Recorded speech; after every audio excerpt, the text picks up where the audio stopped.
Amerika savdo vakillarining Xitoy ziyorati xalqaroning diqqatini chekmoqda. 2 may The Wall Street Journal xabarida bildirilishicha, Xitoy bilan Amerika o'rtasidagi savdo ziddiyati davomlashayotgan bir paytda Amerika yuqori darajalik savdo sanoat vakillarining Xitoyni ziyorat qilishi xalqaro jamiyatning diqqatini tortgan.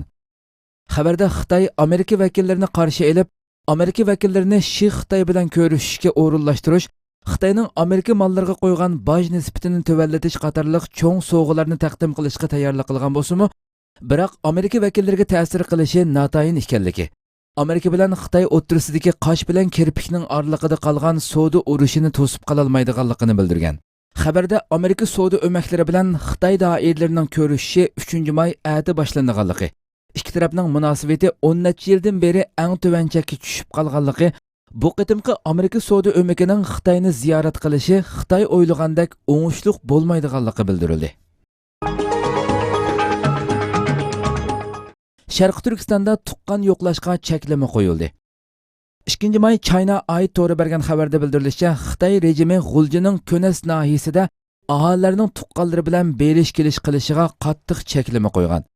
Xabarda Xitoy rejimi yaqinda Sharq Turkiston Eli Qozoq avtonom oblastining Ko'nas nahiyasida aholilarning tuqqanlari bilan berish-kelish ishlariga cheklama qo'yib, tuqqanni yo'qlamoqchi bo'lgan kishini oldin ola aholi komitetiga iltimos qilishga majbur qilganligi, iltimosga yo'qlamoqchi bo'lgan tuqqani yoki do'stining ismi, adresi, tuqqan yo'qlash maqsadi qatorliqlarni aniq yozish kerakligi, tuqqan yo'qlab qaytib kelganda aholi komitetiga tuqqanlari bilan qanday so'zlarni qilishganligini dokulat qilishga majbur qilganligini oshkorladi.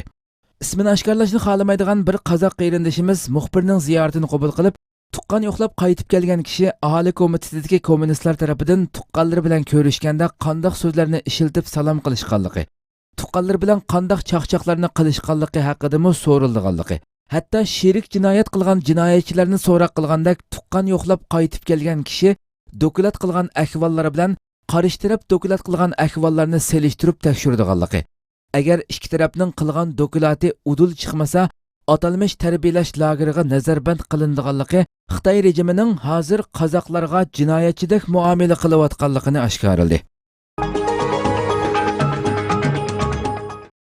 Xitoy Dominika Jumhuriyatini 3 milliard dollarga setib olgan. Tayvan Xitoyning Dominika Jumhuriyatiga pora berib, uning Tayvan bilan bo'lgan diplomatik munosabatini uzdirganligini ilgari surdi. Reuters agentligining xabar qilishicha, Tayvan tashqi ishlar ministri Wu Chichong Xitoyning Dominika Jumhuriyatiga Tayvan bilan diplomatik munosabatini uzsa, uningga 3 milliard 100 million dollar mablag' selish va qarz berishga va'da qilganligini bildirgan.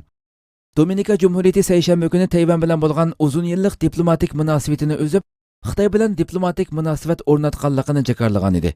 Wu Chichong seshanba kuni Xitoyning dollar diplomatiyasini ishga solib, Tayvanning diplomatik munosabatiga buzg'unchilik qilganligini bildirgan. U Tayvan Xitoyning dollar diplomatiyasini ishga solib, Tayvanning diplomatik ittifoqdoshlarini uningdan yuz o'rgizishdek tarbiyasiz qarorini qattiq tanqid qiladi degan. Reutersning xabarida ko'rsatishicha, Xitoy tosh yo'l qurilishiga 400 million dollar, ul aslahalar qurilishiga va bir gaz elektr stansiyasiga 300 million dollar qarz pul berishga va'da bergan. Lekin yaqinda xalqaro pul muomala sohasidagi ba'zi nufuzli arboblar bu davlatlarning qarz qaytarish iqtidori yo'qligini ogohlantirib, ularning egilik huquqidan ayrilib qilishi mumkinligini ta'kidlagan edi. Tayvanning O'rta Amerika va Tinch okeandagi Beliz, Nauru qatorliq davlat bilan diplomatik munosabati bor bo'lib, Xitoy bu davlatlarni qarz pul berish, mablag' selish degandek va'dalar bilan o'ziga tortib kelmoqda. Tayvan tashqi ishlar ministri Wu Chichong seshanba kuni yana Dominika Jumhuriyatining prezidenti Danilo Medinani tanqidlab, uni Xitoyning mablag' selish, yordam berish haqidagi soxta va'dasiga ishinib ketish bilan aybladi. Reuters agentligining bildirishicha, Xitoy tashqi ishlar ministrligi Xitoyning Dominika Jumhuriyatiga iqtisodiy va'da berganligini rad qilgan.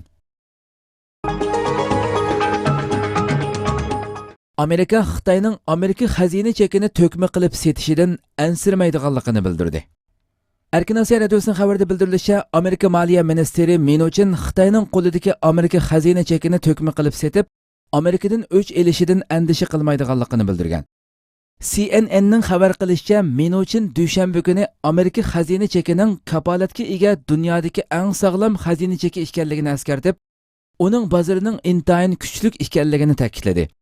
Xitoy dunyodagi Amerika xazina chekini eng ko'p setib olgan davlat bo'lib, uning qo'lida 1 trillion 180 milliard dollar Amerika xazina cheki bor.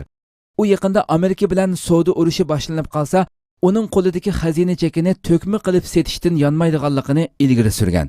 Xitoyning Amerikada turishliq bosh elchisi Sui Tiankay bu yil 3-oyda Amerika Bloomberg televiziya kanalining ziyoratini qabul qilib, savdo urushi portlab qolsa, Amerika xazina chekini o'ylashadiganligini bildirgan. U biz har xil ehtimolliklarni qarab chiqamiz degan edi. Lekin CNNning xabarida ta'kidlanishicha, Xitoyning Amerika xazina chekini to'kma qilib setishga tavakkul qilishi muqarrar emaskan. Xabarda mutaxassislarning so'zi naql keltirilib, agar Xitoy bu yo'lni tanlasa, buning Xitoy hukumatiga u xohlamaydigan oqibatlarni elib keladiganligi bildirilgan. Xabarda qayd qilinishicha, Xitoy Amerika xazina chekini to'kma qilib satsa, uning qo'ldagi xazina chekining qimmati tushadi ekan. Shundaqla bu xalq pulining dollar oldidagi qimmatini tavritib etadigan. Men uchun boshchiligidagi bir Amerika savdo vakillar o'miki payshanba kuni Beijingga berib, Xitoy bilan savdo suhbati o'tkazdi. Men uchun yuqorqi so'zlarni savdo vakillar o'miki yo'lga chiqish oldida ta'kidlagan. Men uchunning bildirishicha, Amerika savdo o'miki Amerikaning Xitoy bilan bo'lgan savdosidagi qizil raqam va aqliy mulk huquqiga aloqador bir qator masalalarni hal qilishni talab qiladi ekan. Erdoğan ikki Koreyaning tinchlik uchurishining ahamiyati ustida to'xtaldi. Janubiy Koreyada ziyorati bo'layotgan Turkiya Cumhuriyeti Cumhur raisi Recep Tayyip Erdoğan ikki Koreyaning tinchlik uchurishining ahamiyati ustida to'xtaldi. Turkiya ovozi radiosi xabarida bildirilishicha, Turkiya Cumhuriyeti Cumhur raisi Recep Tayyip Erdoğan Janubiy Koreya va Shimoliy Koreya prezidentlarining o'tgan haftadagi uchurishining vahima va ansizlikni yo'q qilgan muhim uchurish bo'lganligini eskartdi. Rasmiy ziyorat uchun tunugun Janubiy Koreyaga borgan Erdoğan mansabdoshi Moon Jae-in tarafidan rasmiy murosim bilan kutib olindi. Ko'k uy deb atilgan prezidentlik saroyida Cumhur rais Recep Tayyip Erdoğan bilan Janubiy Koreya prezidenti Moon Jae-in taxminan 1 soat ayrim ko'rishdi. Ikki rahbar yana hay'atlar aro ko'rishishga boshchilik qildi. Ko'rishishdan keyin ikki rahbar qo'shma axborot e'lon qilish yig'ini o'tkazdi. Erdoğan yig'inda so'zini mundaq boshladi. Hurmatli prezident janoblari, bizga Janubiy Koreya zaminiga qadam bosgandan buyon hozirgacha sohibxonlik qilganligingiz uchun to'liq xursand bo'ldik va sizga minnatdorligimizni bildiramiz. Janubiy Koreya bilan Shimoliy Koreya orasida ishqa oshgan va dunyo tinchligiga muhim to'kpisi bo'lgan uchrashishni shaxsiy nomi va turk millatiga vakolatan qizg'in tabriklaydiganligini aytgan Erdo'g'an munolarni bayon qilib o'tdi. Bu uchrashish dunyoda shakllangan vahima va andishalarni yo'q qiladigan muhim uchrashish bo'ldi. Bu ahamiyatli ishni muvaffaqiyatli holda ishga oshirganligingiz uchun sizni qizg'in tabriklayman. Bundan keyin bu ishning qat'iylik bilan davomlashtirilishini chin dilimdan umid qilaman.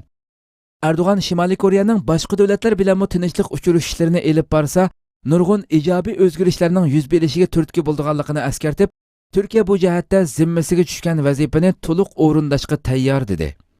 Janubiy Koreya bilan Turkiya orasidagi savdo miqdorining taxminan 7 milliard 500 million dollar ekanligini aytgan Erdo'g'an, buning yetarlik emasligini bildirib, munolarni qayd qildi.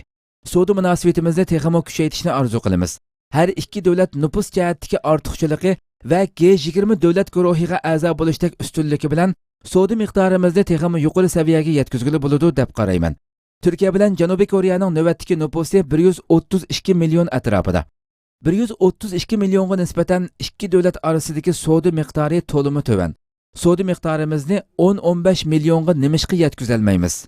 Bo'libmi mudofaa sanoati bo'lib, ilg'or texnik talab qiladigan sohalarda hamkorlashib, nurg'un ishlarni vujudga chiqara olamiz.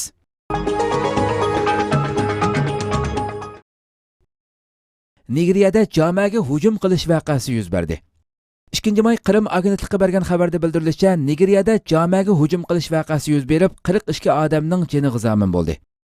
Nigeriya soqchi bayonotchisi Osman Abu Bakr Adamav o'lkasiga qarashliq Yanguaju rayonidagi bir jamiyada peshin namozi vaqtida 2 odam bomba hujumchisi o'zini qo'shib portlatish orqali 42 odamning joniga zamin bo'lganligini, 68 odamni yaralandirganligini bildirdi. Xabarda hozirgacha hech qanday tarafning hujumning javobgarligini ustiga olmaganligi, Nigeriyadagi terrorlik hujumlari va to'qinishlar sababidan 100 minglarcha kishi ko'chishga majbur bo'lganligi bildirildi. Turkiya Cumhuriyeti Tashqi ishlar ministrligi bu vaqtda yozim bayonot berib, Nigeriyada yuz bergan terrorlik hujumida ko'p sonda odamning hayotidan ayrilganligi va yaralanganligidan qayg'urish ichida xabar topganligini. Mazkur rayonda yaqinqi 6 oy ichida ikkinchi qatim terrorlik voqeasi yuz berganligini, hayotidan ayrilganlarga Allohdan rahmat, yordamlarga tez shifolik tilaydiganligini Nigeriya hukumati va Nigeriya xalqiga ta'ziya bildirganligini bildirdi.